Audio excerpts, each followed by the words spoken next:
In this part of the session, we'll hear from a number of public health medicine fellows and trainees, providing examples of the types of the experience, expertise, skills and qualities required for work in public health medicine. I'm going to begin by handing over to Dr. Jeanette Ward, the Chair of the Faculty Policy and Advocacy Committee, who led the development of this document. Over to you, Jeanette. Hi everyone, I'm joining you from Yawuru country, which through a native title determination has been returned to Yawuru people. It's known to most people in Australia as Broome up in the remote Kimberley. Today we'll be looking at the role document, and I thought I'd just let you know a little bit about the background to how that document came to be in existence, and a few thoughts about how I hope you might be able to use that document to benefit your own career as well as those of others and our colleagues in the faculty. My name is Jeanette Ward. I'm a non-Indigenous public health physician and I'm the President-elect of the Faculty of Public Health Medicine. My thanks to Robin for starting us off, and my thanks in advance to the fellows and the trainees who are going to be giving us their thoughts on public health medicine and why it's the career path for them and the value that we bring to the Australian healthcare system. This document was actually a vision of the faculty, the Faculty's Council, and it was tasked 2 years ago to the Faculty's Policy and Advocacy Committee, and we just seized it with great relish and energy because we could see the benefit of having a short summary of what the value was to the system of having public health physicians, where they make sense, what skills they have, and a succinct summary for those in decision-making positions, particularly those making decisions about workforce. So we're hoping that this is the document that you'll also find useful. It has been structured around 6 domains of value, the value that we bring. And the way that was developed was through quite an extensive workshopping process within the Policy and Advocacy Committee. We got peer review from our colleagues in the faculty, and we also had an open process where people could actually have a look at a draft version through the President's e-bulletin. So it's had quite a lot of extensive consultation, and it has, as you'll see, 6 dimensions of value add. We talk about leadership and collaboration in system. We talk about supporting populations and systems.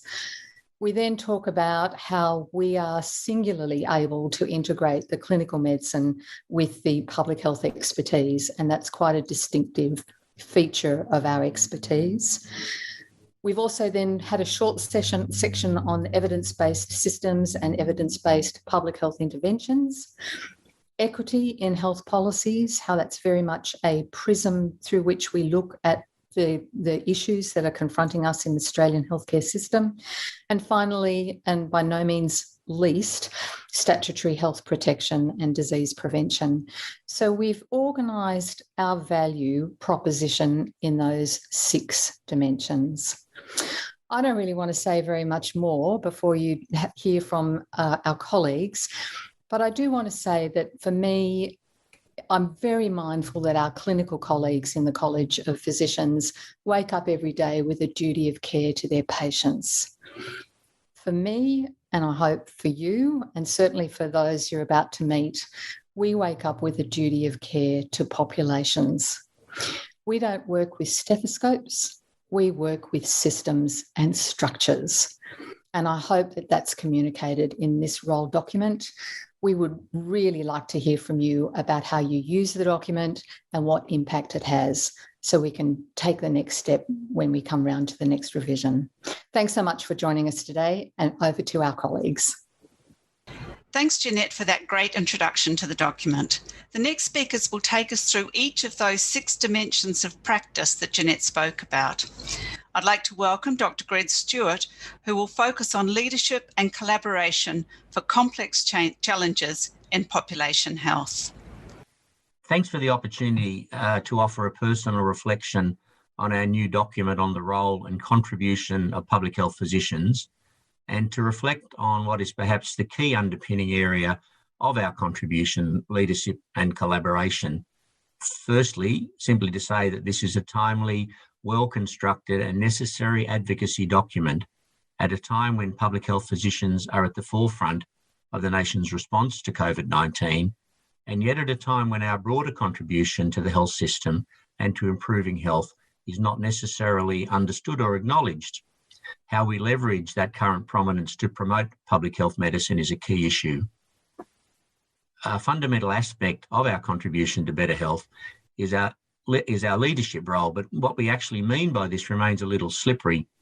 We've been reflecting on public health physician leadership and how we use this capacity to influence systems and promote better health since the formation of the faculty in 1990. A key and still very relevant report along the way is the 2010 document, The Unique Contribution of Public Health Physicians to the Public Health Workforce. I'll acknowledge Lynn Madden's central role in developing that document. It was quite clear in the Unique Contribution report that a core, if not the core capacity of public health physicians is a capacity for leadership that springs from a unique understanding of and training in both clinical medicine and public health, the capacity to understand one-on-one patient care and the capacity to understand how to influence whole populations. From this leadership capacity flowed the capacity to act as a catalyst for change through the ability to synthesize the elements of complex health issues into pragmatic and achievable actions. That leadership aspect remains the case, and it's good that the new document recognises this. Our second president, Jack Best, used to say that public health medicine is the glue that binds the very diverse elements of medicine together. I think that's an elegant way to describe how we work across the various aspects, the diverse aspects of medicine to promote better health. Leadership, communication, collaboration, credibility, a vision for change, and the practical skills to implement change are at the heart of this. I worked in lots of settings during my career, including as Chief Health Officer of an area health service, as the Chief Health Officer of New South Wales, as a Director of Population Health and Planning, as a Director of Community Health. In all my roles, I always considered myself first and foremost to be a public health physician.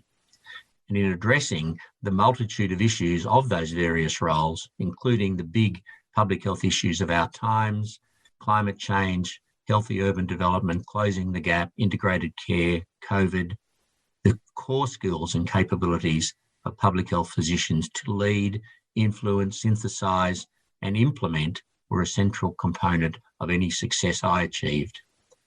The full title of this core area in the new document is Leadership, Collaboration and Solutions for Complex Population Health Challenges. I simply make the point that leadership is for nothing unless it is accompanied by action. We must never forget that, as Karl Marx once told us, the philosophers have hitherto only interpreted the world in various ways. The point is to change it. Lastly, I return to how we leverage the current prominence of public health physicians leading the COVID response to promote recognition of public health physicians and the faculty so that we continue to attract and graduate excellent trainees and to enhance our capacity to advocate in the public domain. Perhaps it's time we revisited the possible models in the 2017 Future of the Faculty report and that we recommence a discussion in the faculty about our future. The new document will help immensely in that discussion. Thanks very much, Greg. The papers Greg spoke about on the unique contribution of public health physicians and the Future of the Faculty report are available on the faculty website. Public health physicians use their medical and public health expertise to improve the health of populations. Our next speaker, Dr. Sonali Meena, speaks to the integration of these areas of expertise.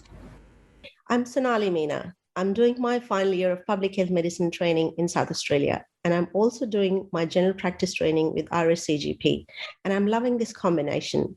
Public health and clinical medicine are so well integrated and complement each other to such an extent that it's hard to practice each specialty in isolation, in my opinion. All public health medicine training in Australia complete compulsory training in basic clinical medicine and postgraduate qualifications before entering the 3 years fellowship program of Australasian Faculty of Public Health Medicine under aegis of RSCP. This unique integration of clinical medicine and public health medicine enables public health physicians to work across multiple government portfolios.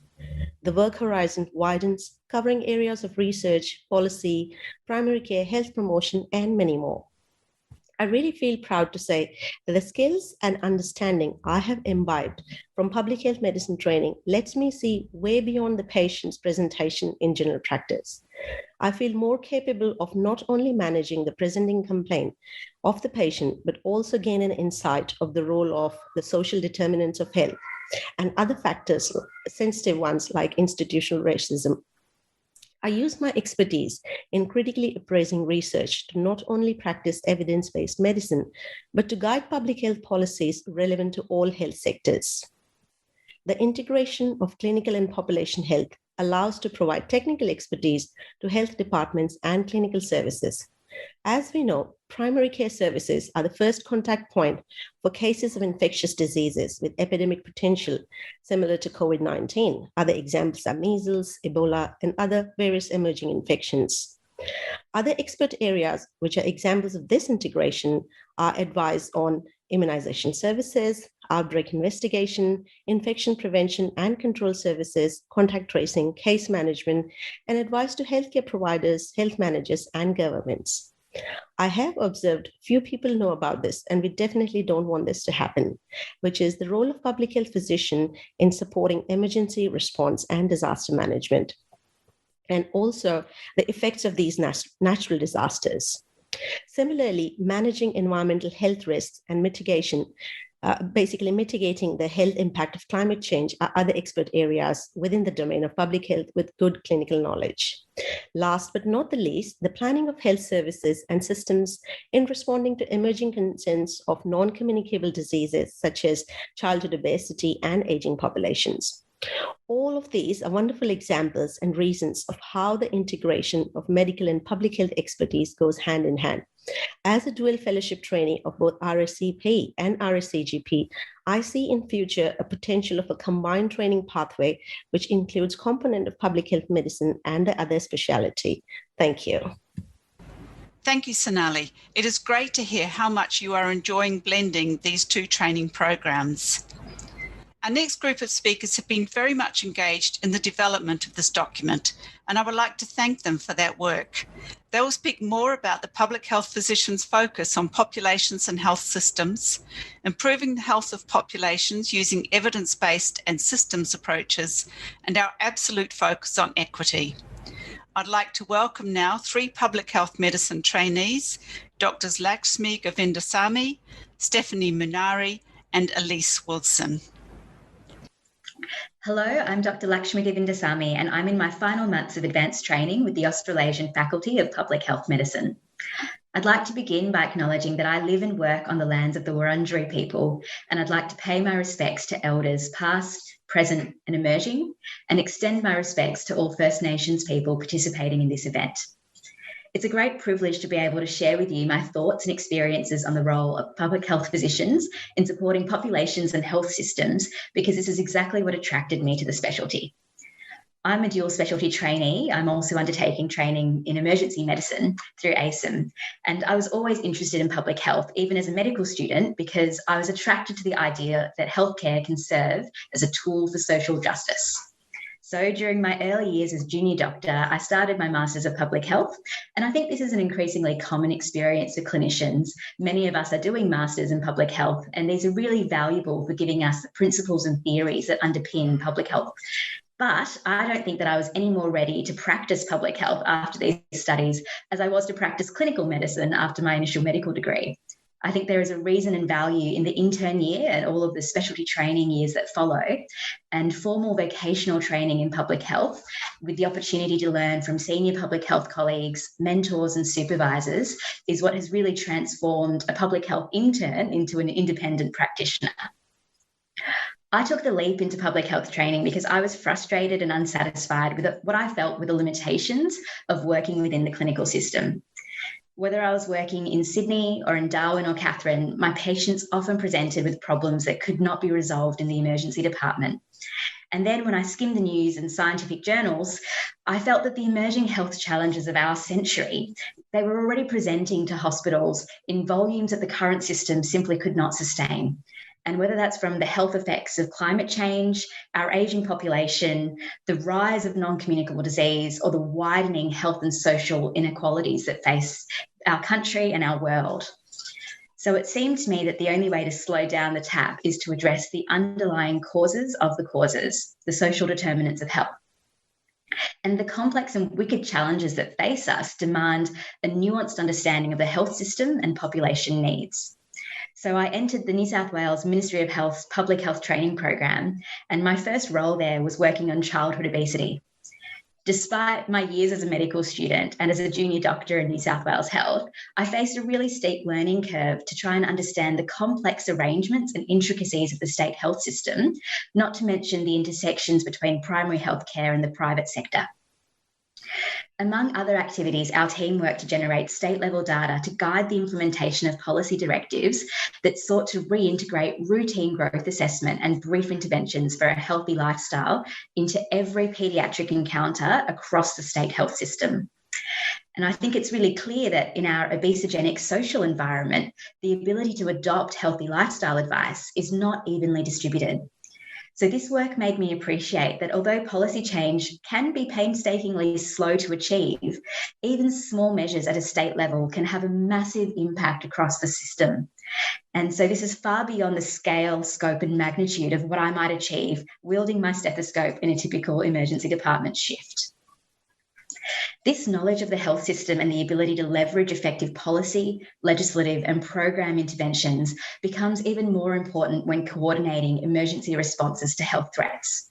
In my short public health career, this has already included the Black Summer bushfires and the COVID-19 pandemic. Through the Ministry's training program, I worked last year with the State Peak Aboriginal Community Controlled Health Service, the Aboriginal Health and Medical Research Council of New South Wales. And this was one of the most influential learning experiences of my career, and I'm incredibly grateful to my supervisors and colleagues for sharing their knowledge and expertise. The success of the ACCHA sector's pandemic response is one I think we should all be celebrating and elevating.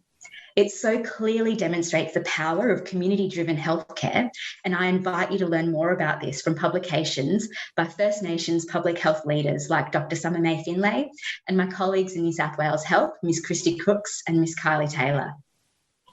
As I return to my ED training, the value of my public health training has been reinforced, and I actually see them as complementary specialties. This knowledge of populations and health systems translates not only to my clinical practice, but to our important roles as physician advocates.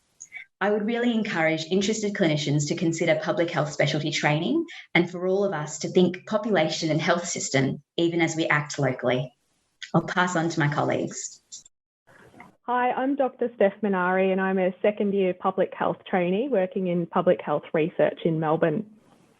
One of the things that I love most about public health medicine is the strong focus and reliance on scientific evidence to support our health systems and public health interventions. This is something that I've been passionate about since the beginning of my medical training, and I'm delighted to be able to speak about how public health physicians rely on a strong evidence base in their roles. Public health physicians hold senior medical roles within governments, NGOs, research institutes and the private sector, where we are responsible for policy reforms and interventions to protect and promote the health of the community.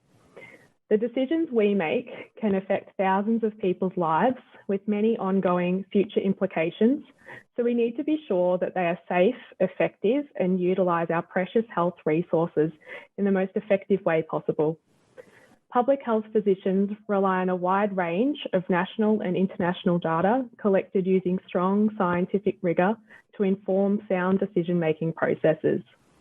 We can interpret these various forms of conflicting and competing evidence to develop cost-effective, population-wide standards, guidelines and recommendations.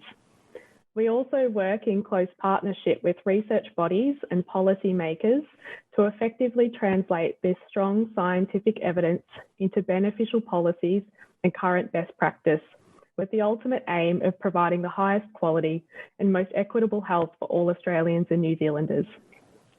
An example of this evidence-based practice in action is through my involvement in the Optimise study, a longitudinal cohort study led by the Burnett and Doherty Institutes, looking at how Victorians are experiencing COVID-19 and responding to the measures introduced to stop the spread of the virus.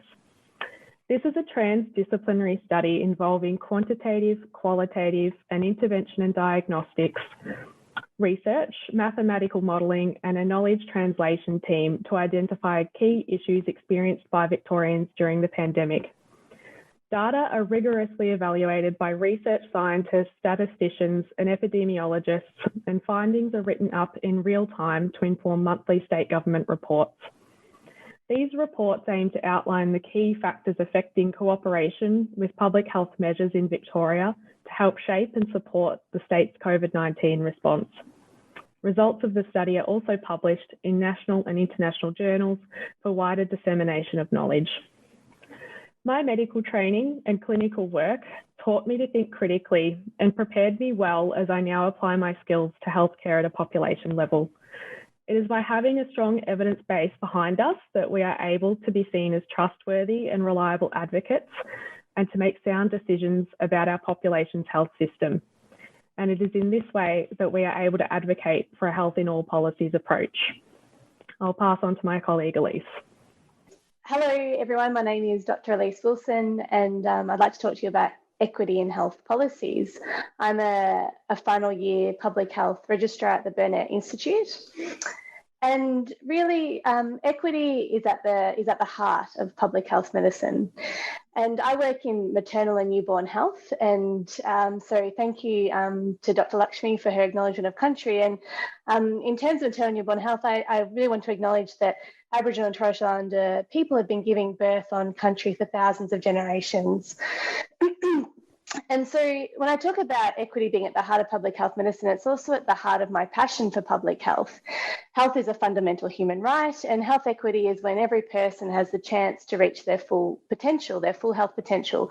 But multiple factors impact on a person's ability to reach their full health potential. And achieving health equity is more than providing evidence-based high-quality care at the bedside, which we sort of think of in terms of traditional clinical medicine.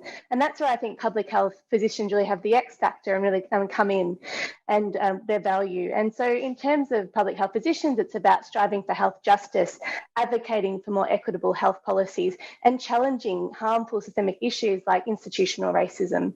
And as public health physicians, we recognise the wider systemic issues in our justice, education, health, employment and housing systems, and how these impact on health outcomes.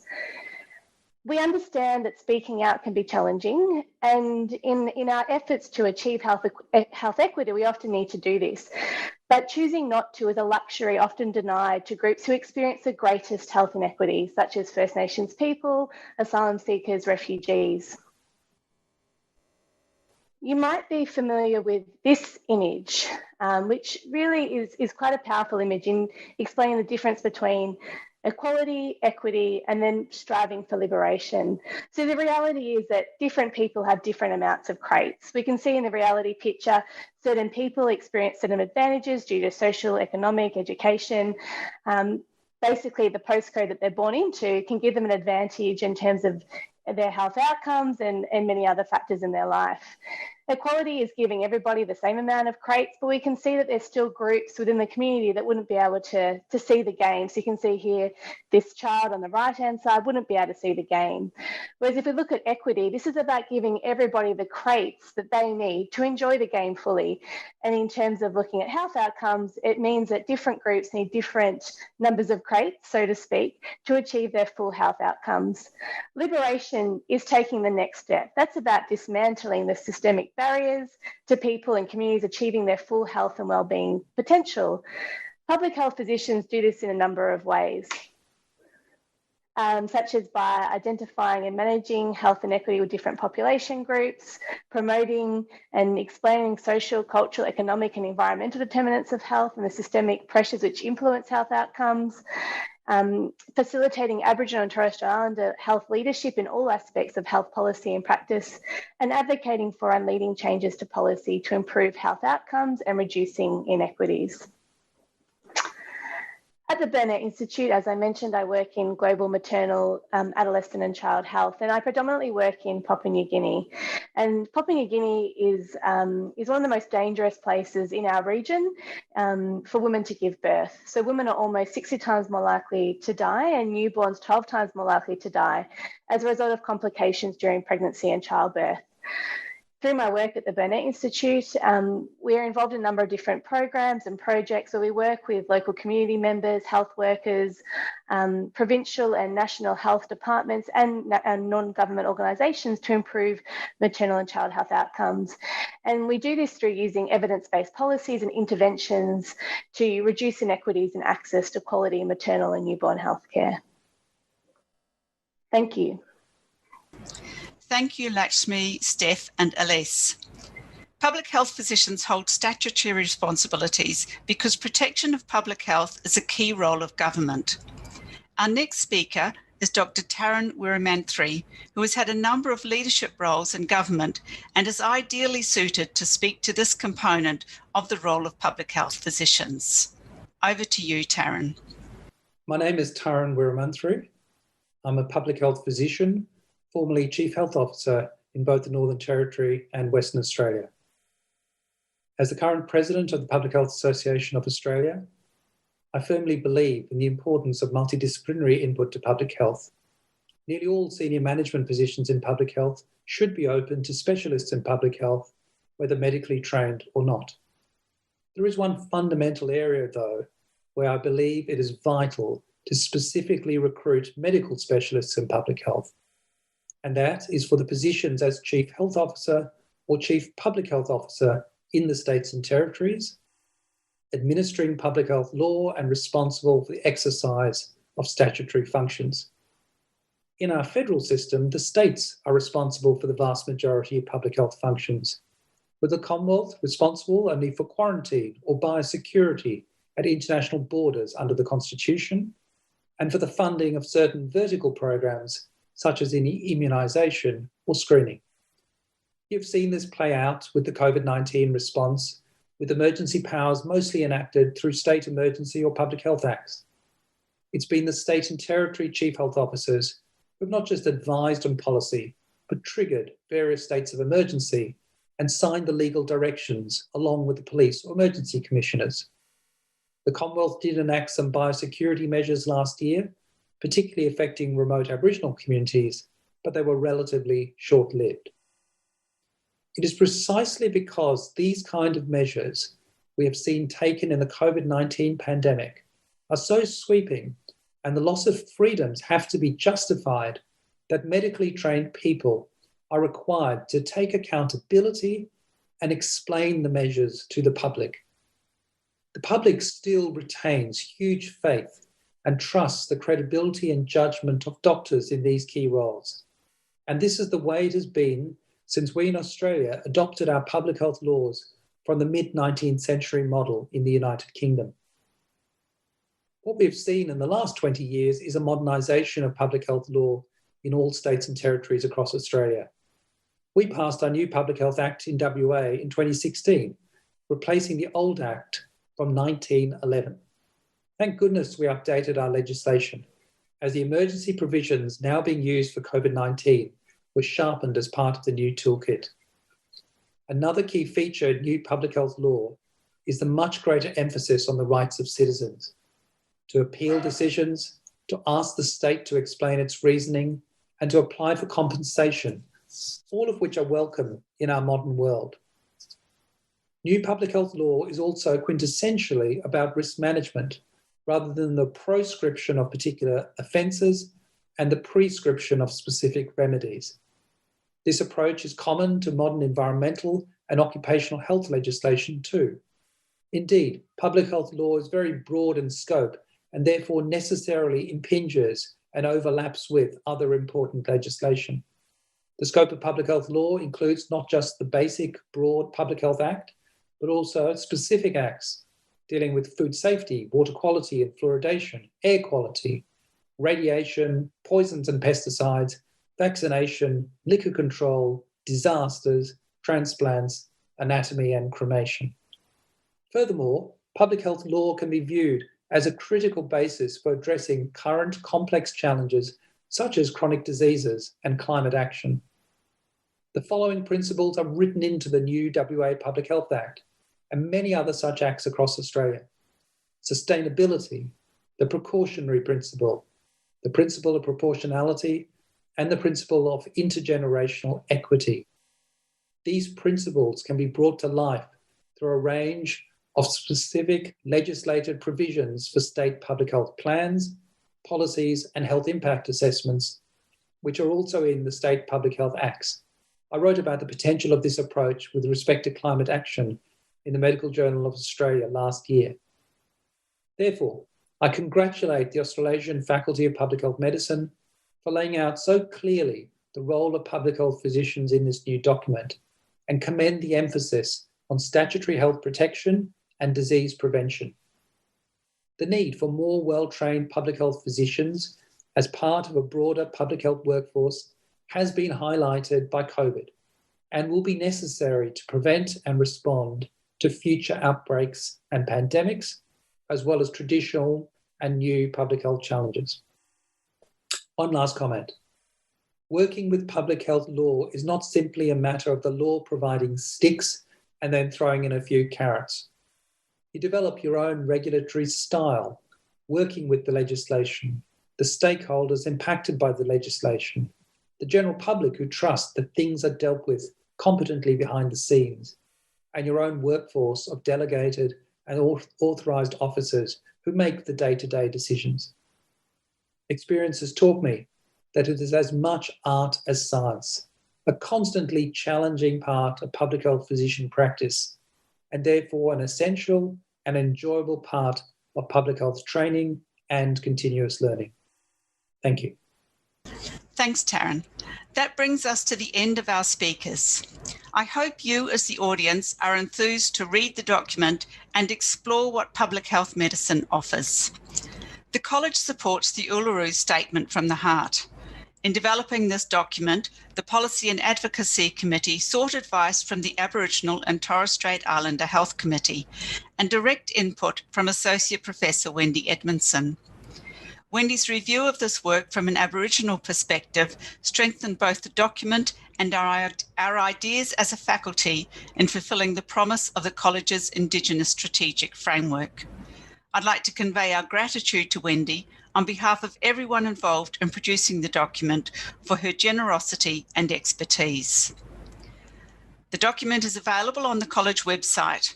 I found it's easiest to find by searching the title in Google. We want you to use it to inform clinician colleagues, health departments, the general public. The purpose is to clearly summarise our training and specific expertise to demonstrate how we are similar but different to other physicians, and equally similar but different to other public health practitioners. Our speakers have given you a taste of the varied roles taken by public health physicians. It is a rich and diverse discipline, moving medicine from the individual to the population, treatment to prevention, and taking a systems approach to improving health for all.